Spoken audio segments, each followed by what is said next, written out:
name is Deja Coffee, and I am the Community Engagement Intern for Project Impact Mississippi.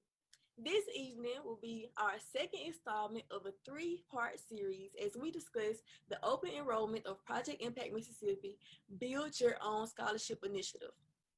Last week, we learned more about the scholarship initiative and the breakdown of BYOS. And we will speak with Crystal Millie Mead, who is a current scholarship sponsor and has been one of our most enthusiastic sponsors at that. So thank you so much, Crystal, for joining us this evening. Can you No start by problem. telling everyone who you are and why did you decide to start the scholarship? So my name is Crystal Hilly, and I started this scholarship, I think back in 2017, if I remember correctly. I started this scholarship to be able to give nursing students an opportunity to get to nursing school and to stay in nursing school. I started out very early as a CNA at the age of 18, and it was a struggle. It was right before I went to college just to make sure nursing was right for me. And I realized once I got to nursing school that it was a huge financial commitment. And so offering this scholarship could help nursing students get to nursing school, stay in nursing school, and be more comfortable as they study. So, Okay. Well, will you be renewing this year for your absolutely. Absolutely. Actually, I will be renewing, and I'm in talks with my family about adding a scholarship for my deceased sister who we'd like to honor. So, yes, absolutely. I will be renewing for years to come. Okay, well, that's amazing to hear that you guys are doing a scholarship in honor of your sister. Mhm. So, what's your motivation in renewing this year? And I guess you kind of already said it, or this is another Mhm. reason. So this year, last year was our first opportunity to offer two scholarships. And so that was very, very exciting. But COVID-19 also made it challenging. We saw the challenges of nursing students being pulled out of clinical and being put right in front of the computer. And, for a lot of them, it was very uncertain as to what would happen with their nursing programs. They were able to progress. We had Mariah Kapler, who graduated, so she was able to finish. And then we had the new awardees who were able to continue in clinical. But also with that challenge, COVID-19 itself really put the light on nurses. And so we saw this push in the heroes behind the scene being put on the spotlight initially. And now that that's gone, we still have a lot of nurses who are in nursing school, who are still working, who are still struggling. And so COVID-19 kind of brought forth some issues, but also helped us realize that, hey, nurses still need that support. So, Oh, okay. So, can you explain the process you took last year in setting up and fundraising for your scholarship? oh, last year, so last year was very different. So I came up with a whole lot of things that I thought I would be able to do to fundraise, and we were able to do some fundraising. We did some Facebook fundraising. We did some individual fundraising within our families, and then we also sold some T-shirts. And this is one of the T-shirts that I have on, as you can see. I love. Um, and so all of that helped bring forth the funds we needed to get those scholarships out.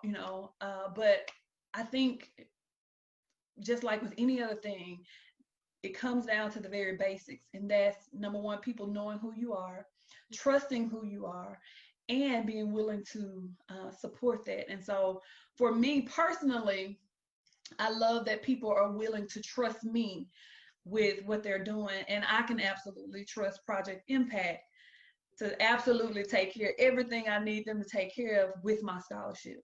So Okay. And I love the T-shirt, by the way. I don't know if you heard me, thank but you. nice. How was it working with your BYOS consultant? My BYOS consultant from day one has been superb. Okay.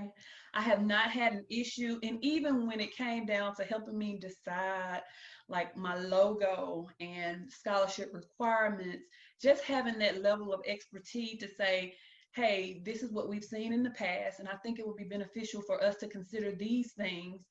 And that really helped me make a decision. I really didn't feel like I had a consultant, I'll be willing to say that I've developed a friendship with my project impact BYOS consultant, because it's been that closely connected, that willing to see me um, fully understand the process and fully work through all the specifics of it, and to also communicate my vision, and just kind of that meshing together was a wonderful process. All right.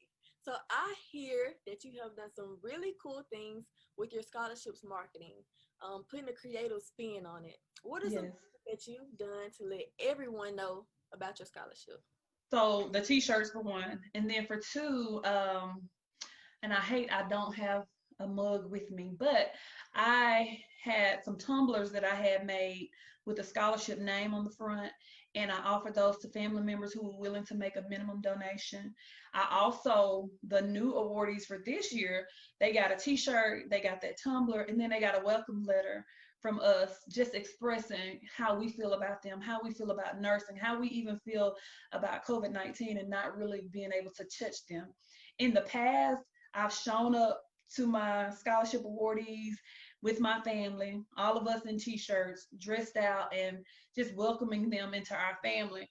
But with COVID-19, of course, we weren't able to do that. So we did have to get a little bit more creative. And then there are some other things that we are putting on the table for this coming scholarship season. So we're excited about that. Well, I'm excited to hear that. I know it means a lot to someone who's receiving a scholarship to have that kind of like personable one-on-one, Right. for you guys to do that. Yes. So this kind of, I mean, I don't know if you already answered this, or but it says, what type of relationship do you expect to have with your recipients of your scholarship after they attend college and beyond? Well, I have stayed connected with every single awardee, um, and I have become committed in helping them succeed in nursing school. We have had study sessions over the phone. I have sent them study skill sets. I have challenged them with NCLEX questions. I have prayed for them. I have walked them through, periods of anxiety as it relates to nursing school. And so, again, it's not necessarily just an awardee. It becomes a family, they become family friends, and it becomes a way to really give back to nursing. So in terms of staying beyond college, beyond them going to college, Mariah Kapler graduated this year, and last year Zena graduated, and so I sent them a scholarship that was engraved, not a scholarship, excuse me, a stethoscope that was engraved with their name on it. It was purple, and it was just another little item from us to say, hey, we're proud of you. We're committed to helping you learn. Even as you transition to a novice nurse, you're no longer a student, but now you're a novice nurse. And so we're committed to helping you even in that transition to become an experienced nurse. Great. So I've heard you mention, COVID-19 a lot, and I know Mhm. COVID-19 has affected pretty much everyone. So Yes. what would you have done with this year's recipient if COVID-19 hadn't interfered at all? So again, I would have taken my entire family with an entire celebration to them, because I was really, really eager to meet their families, which I've done in the past, and just help their families to understand that your child is in great hands, and that this is going to form into a mentorship that's going to help benefit them. So I would have definitely gone with my family to meet their family, and to just really solidify, that thought process that you are not in this alone, that we're here to help you and to mentor you, and that we are totally committed to making sure you succeed. That's amazing. So Thank you. what would y'all do for others, or what would you say to others who are considering starting their own scholarship this year or just need an extra push to sign up? Well, I would say this: don't think twice about it, okay? Do it. Do it immediately. And the biggest reason is the students of Mississippi need you. We cannot just not think about the legacy that comes behind helping someone. Even if your scholarship is $200 or $250, that makes a difference in somebody's life, and you are investing a part of yourself that will forever impact them. And so when we look at generational wealth, I like to think that this is a part of the legacy that I'm leaving, not only for this awardee, but for my children. I want them to go with me so they can understand why it's important to invest in other people, for my legacy as a nurse and for who I am as a person. And so when we look at the impact, it's well beyond that $200 or $250 or $1,000 or whatever. It is a huge impact, and that's what that's the biggest piece of it. And then the second part is understanding that Project Impact Mississippi is going to make this transition. You setting up your scholarship, you transitioning that scholarship to the student, the application process, everything is so smooth that you will be upset with yourself that you did not do it sooner. Wow, that is awesome stuff, Crystal. Thank you. Hey, thank you so much for helping us get more information about Build Your Own Scholarship, and then from a sponsor's perspective, of course. And we hope that more people will decide to sign up today after watching this. So do you have anything else you would like to add? Any advice you would like to give, or? No, I just like to say I am constantly reminding people that this opportunity is there, because again, I've already spoke a lot about the impact, but if people don't know, they won't do it. And so I'm constantly urging people, just do it, just do it. Even if you do it for 1 year, think about the next year, just do it. And so I'm committed in making sure that Project Impact Mississippi continues to gain new sponsors, because that's much needed, you know, across disciplines. You know, nursing is huge right now. The medical profession is huge right now, but we need other people who are just simply invested in other people to make this work. So. Well, that wraps everything up, everyone. To everyone watching, please come back the same time next week for our final series installment, where one of our very first scholarship recipients will speak about her experience with BYOS and the scholarship impact on her life. You may be surprised to see who she is. So see you next Thursday, everyone. And thank you so much, Crystal, for joining us tonight. No problem. Thank you. Have a great night. See you later. All right. Bye-bye.